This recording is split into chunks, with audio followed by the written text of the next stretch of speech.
I used to believe that if you worked hard, played nice, and wore the same bland gray suit every Tuesday, someone would eventually reward you with a raise. That belief died on a Thursday. Let me introduce myself. Name's Nathan Doyle, 35. Unremarkable face, good credit. One ex-wife, no pets, and a LinkedIn profile so polished it could blind you on a sunny day.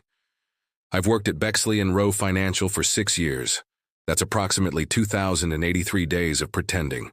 To care about spreadsheets that looked like abstract art done by a drunk accountant, I never complained.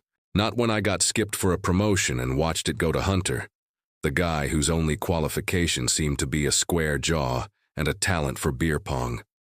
Not when they cut our holiday bonuses due to market constraints, but still rented out a yacht for the company Christmas party.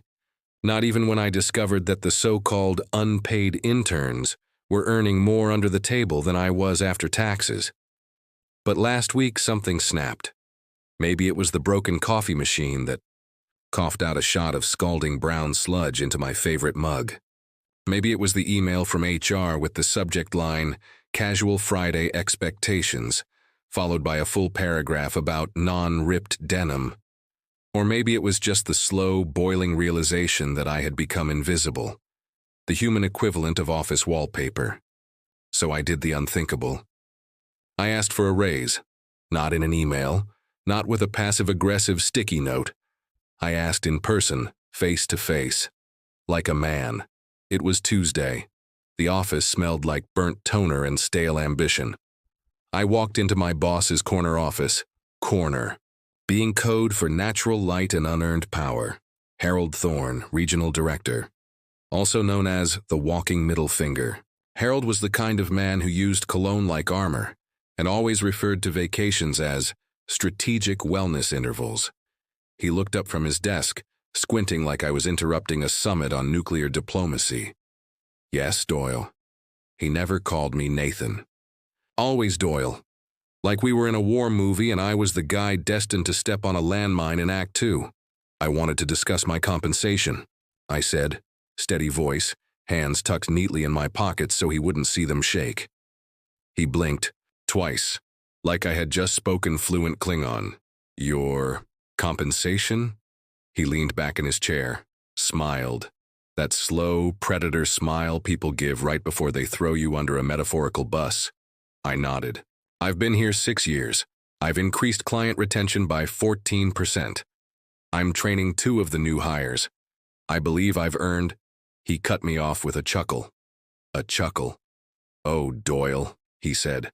Look, I appreciate your enthusiasm, but this really isn't the time to talk raises. We're in a sensitive quarter. Revenue's flat, and between you and me, he leaned in. I could smell the espresso and cruelty on his breath. You're doing fine, but let's not kid ourselves. You're not exactly leadership material. I felt something inside me twist. Leadership material. This from the guy who once CC'd a client on an internal memo calling them a whiny billionaire brat, he went on. Said I should focus on growing vertically, not financially. Told me to be grateful I had a seat at the table. Then he smiled again, like he had just handed me a golden nugget of wisdom. I didn't smile back. I just nodded, said, "Thanks for your time," and walked out. But here's the thing about humiliation. It has a flavor, bitter, hot, and unforgettable. And once you've tasted it, something changes. I returned to my desk, sat in silence, watched Hunter throw a paperclip into a mug like it was a sport, watched Carol from accounting chew the same piece of gum for what felt like hours, watched the second hand tick on a dusty wall clock that might as well have been counting down my soul's expiration. That's when I knew. I wasn't just going to quit. No, I was going to make Harold regret ever opening his smug, cologne-drenched mouth. I just didn't know how. Yet. Later that day, while pretending to care about a quarterly projection report, I received a notification on Slack from Jenna from IT, who always wore black turtlenecks and had a look that said, "I know where the bodies are buried." She messaged me, "You still working on those performance reports for Q1?" I replied, "Yeah, why?" She sent a smiley face, then said, "You might want to check the source files. I think someone's been doctoring the numbers." I paused. Doctoring the numbers. Now, I'm not a genius, but I know one thing. In our firm, performance reports don't lie. They're submitted to investors. Audited, they cannot be doctored. Unless someone high enough up knew exactly how to tweak just enough without raising alarms. Someone like Harold Thorne. I messaged back, "Got a name?" She didn't respond, but she didn't need to. The seed was planted. That night, I stayed late. Real late. Office ghost town late. The kind of late where even the janitor gives you a side eye. I started digging. Using Access, I wasn't technically supposed to have.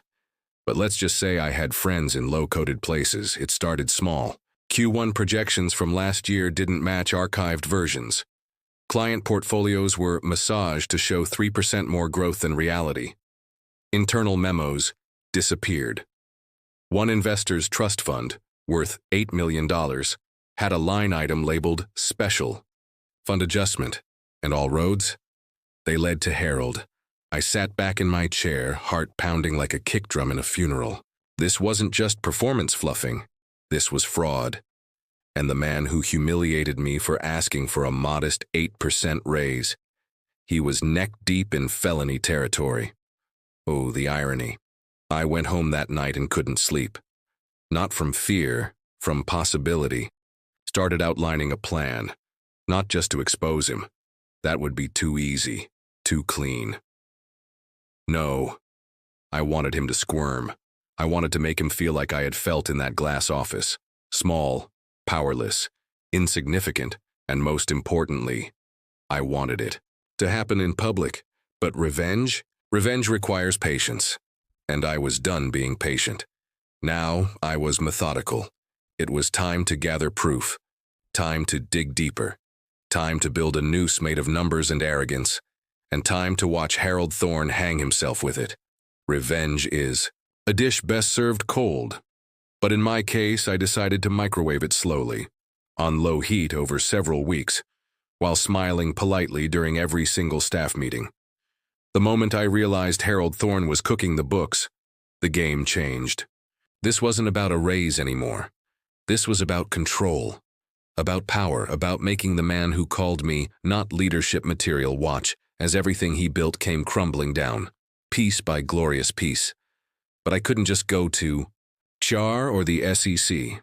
No, that would have been the smart thing, the right thing, also the boring thing. I didn't want justice. I wanted a show. Step 1. Dig the hole. I started with the files. Every night I stayed late. Not suspiciously late, just late enough to look like an overachiever trying to get his meaningless promotion. I started downloading internal reports, comparing financial documents that should have matched, but didn't. And every discrepancy I found, I printed it. Old school, no digital footprints. Just stacks of evidence hidden inside a cardboard box in the back seat of my car, under a layer of gym clothes I hadn't used in 2 years. It felt good. Cloak and dagger good. Like I was finally starring in the corporate espionage movie I never knew I was born to direct. Step 2, plant the seed. Now I couldn't just expose Harold. I had to make people doubt him first. Slowly, subtly. I started with Hunter. You remember him. The golden boy with the IQ of a sandwich. He'd never trust me directly. But you'd be surprised how open people get when you casually mention something in the break room while pouring stale coffee. "Hey," I said one morning. "Is it just me, or have the numbers in the Q1 report looked off?" I said it like a joke, like I was too dumb to understand finance, which to Hunter made perfect sense. He laughed, shrugged. Harold runs everything past the investors anyway. He'd never let anything slip. Then he added, "Besides, no one audits internal forecasts. They're basically corporate horoscopes." Corporate horoscopes. Nice. I filed that away under Exhibit A, idiots in suits. But I saw the twitch in his eyebrow, the pause, a doubt, planted, exactly what I wanted. I repeated the routine with others, subtle comments, a raised eyebrow, a well-timed Sigh while scrolling through spreadsheets. Within a week, I'd infected the office like a virus. A quiet paranoia. Whispers in corners. Side eyes during meetings. Harold, of course, was oblivious. He was too busy prepping for his upcoming investor brunch, the one where he was going to reveal the future of Bexley and Rowe. The man loved brunch, as if serving stale croissants and overpriced mimosas made him visionary. He had no idea. His future was already being written by me. Step 3, find the trigger. Now I needed a final push. Something real, something ugly, and like a gift from the gods of poetic justice, it came via email. Subject line, urgent, client discrepancy. Sender, Jenna from IT. She'd been digging too. Apparently one of our wealthiest clients, Marjorie, Henson, 82, net worth $32 million, owner of 5 cats and 1 scandalous art collection, had been moved into a strategic growth fund that didn't exist, not in the system. Not in any official documents, but the projected returns? Oh, they were beautiful. Too beautiful.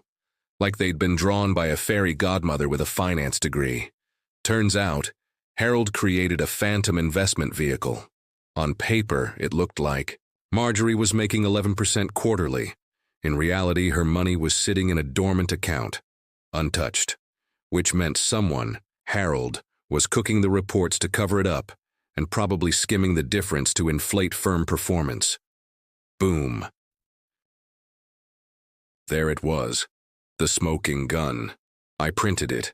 17 pages, all numbered, labeled, with a cover sheet that simply read, "The Real Future of Bexley and Rowe." Step 4, build the stage. Now I had the evidence. I had the doubt. All that was left was the moment. And lucky me, Harold gave me the perfect one, the investor brunch. He sent out an all-hands email inviting clients, press, board members, and employees to an exclusive mid-morning showcase. Theme, transparency and growth. How deliciously. Ironic, I RSVP'd immediately. Then I called in a favor. My cousin Martin worked in event tech. One of those AV guys who could make a PowerPoint presentation look like the Super Bowl halftime show. I gave him the file. Told him I needed it queued to autoplay when my flash drive was inserted. He didn't ask questions. I didn't offer answers. That Friday morning I arrived early, wearing the same gray suit I'd worn the day Harold humiliated me. Felt poetic, symbolic, like I was attending the funeral of the man who ruined my Tuesday, the brunch of all brunches. The room was swanky, high ceilings, glass walls, buffet station featuring tiny salmon tartlets and sustainably sourced eggs. Harold was glowing, shaking hands, smiling that $10,000 smile he probably paid for in a Beverly Hills dental clinic. He wore a navy suit, crisp white shirt, and enough smugness to power a small city. He stepped up to the mic, tapped it twice, cleared his throat. "Thank you all for coming," he began. His voice was smooth, confident, rehearsed. He spoke about vision, about growth, about innovation and transparency, in other words that meant absolutely nothing. And then, right before the big presentation, he smiled and said, "I'd now like to share a short video outlining our performance strategy." Perfect. I stood, walked to the back, slid the flash drive into the port. Martin gave me a subtle nod. The lights dimmed, the screen flickered, and then it began, the revelation. The presentation wasn't flashy, just slide after slide of raw data. Spreadsheets, memos, screenshots of doctored files, transfer logs, client portfolios. A bold red line across one slide that read, "Fabricated earnings. Real crimes." The room went silent. Forks stopped clinking. Someone gasped. Someone else muttered, "Oh my God." Harold stood frozen, eyes wide, jaw slack. A bead of sweat rolled down his temple like a tear of corporate guilt. He rushed toward the AV table. "Turn it off. Turn it off right now." Too late. The final slide hit. It was a copy of the SEC complaint I had filed anonymously 2 days before. Stamped and dated, with one glorious sentence, "Investigation pending." Then the lights came back on, and I clapped. Slow, deliberate, mocking. Others joined in, confused, nervous, then louder. Applause turning into chaos. Harold turned to me. "Seething? You son of a—" I held up a finger. "No profanity, Harold. Investors present." He lunged toward me, but 2 board members blocked him. Another was already on the phone, probably calling legal. Or the cops. I looked around and smiled. The king had fallen, right in front of his kingdom. And the best part? I hadn't even gotten my raise. I'd gotten something better: control, respect, and a new job offer within an hour from a competitor who pulled me aside and whispered, "That was the boldest thing I've ever seen in corporate America." By Monday, Harold was on leave. By Thursday, he was gone. Word was he'd left the country. Something about a yacht in the Bahamas. Classic move, me. I took a week off. No big speech, no farewell email. Just packed my stuff, dropped a resignation letter on HR's desk, walked out with my box of stolen pens and expired granola bars. I started my new job a month later. Better title, better pay, corner office, natural light. And on my first day, I wore the same gray suit, the one Harold once stared at when he told me I wasn't leadership material. Turns out he was right. I wasn't leadership material. I was the man who takes down leadership, to be continued, or not. Depends on whether my new boss likes brunch. They say revenge ends when the villain is defeated. But what they never tell you is that villains always have one last act. And Harold Thorne? He was nothing if not theatrical. I thought I had seen the curtain close. The investors had seen everything. The SEC was involved. The board escorted him out. My flash drive had done its job. I had moved on. New job, new view, new suit. I was finally breathing. But then the envelope came. It was waiting for me on my desk. No return address, just my name in bold black ink. Nathan Price, underlined twice. I opened it, expecting a thank you letter, or maybe a legal threat. But it was worse. Inside was a single sheet of paper, typed, no logo, no signature, just 12 words. "You may have started the fire, but I built the furnace." Clever. Classic Harold. I almost clapped. Almost. But then I remembered something crucial. Harold wasn't just greedy, he was petty, and he had nothing left to lose, which made him dangerous. The first hit came a week later. My new firm, an up-and-coming consultancy, got an anonymous complaint. Apparently, I had violated internal data policies at Bexley & Rowe. Allegedly, stole client information. Allegedly shared it with competitors. False, of course, but the timing. Suspicious, and enough to trigger an internal audit, which meant I spent the next 2 weeks being questioned by people with clipboards and forced smiles. Then came the online smear campaign. Fake LinkedIn profiles posting vague accusations.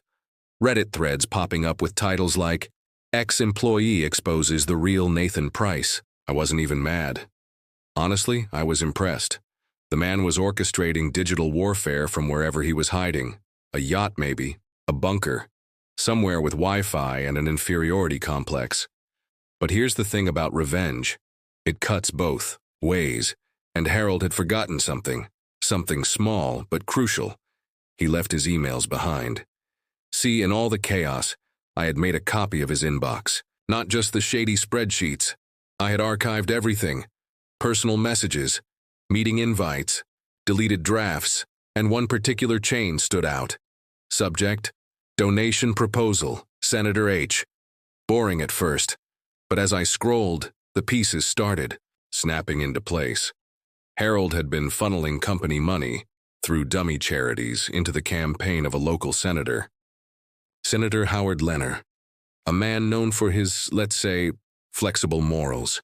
At first I thought it was garden variety corruption, but then I dug deeper and found something better: a wire transfer.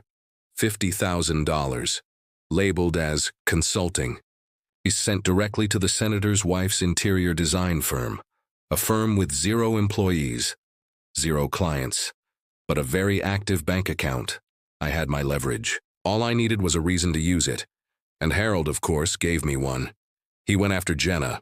Remember her? The IT analyst who helped me find the fake fund? Yeah. He targeted her next, got her blacklisted in the industry. Somehow leaked confidential messages to HR at her new job. She was let go within 3 days. I called her that night, apologized, offered help. She paused, then said, "Do you still have everything?" I said yes, and she said, "Then let's finish this." We became partners in crime. Or justice, depending on your perspective. Our plan was simple. We couldn't touch Harold directly. He was off the grid, but we could ruin his protection.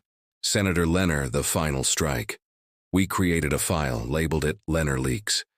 Filled it with documents, transfers, screenshots, emails. Then we waited for the perfect storm. And it came in the form of a gala. A fundraiser, black tie, open bar, televised. And guess who was the guest of honor? Senator Leonard, giving a speech about transparency in politics. I almost choked. We bought 2 tickets under fake names. Dressed in our finest. Showed up just before the main event, blended into the crowd. Waiters passed by with flutes of champagne. The senator stepped on stage. "I've always believed in public trust," he began. And right then, Jenna pressed send. To every major news outlet, every watchdog organization, every political blogger with more than 5 followers. We watched his phone vibrate, watched his assistant's face go pale, watched the whispers ripple through the room like a wave of static. 30 minutes later, he was gone. No goodbye. No Q&A, just gone. And the next morning, so was Harold's shield. With Leonard exposed, the walls closed in. Federal investigations opened. Warrants were issued. Frozen accounts, seized laptops. Old ghosts suddenly remembered everything, and, finally, the authorities found Harold in Belize, living under the name Richard Morrow, running a fake startup that claimed to mine cryptocurrency from sea algae. I laughed for 10 minutes when I read that. The man couldn't help himself. He was extradited in silence.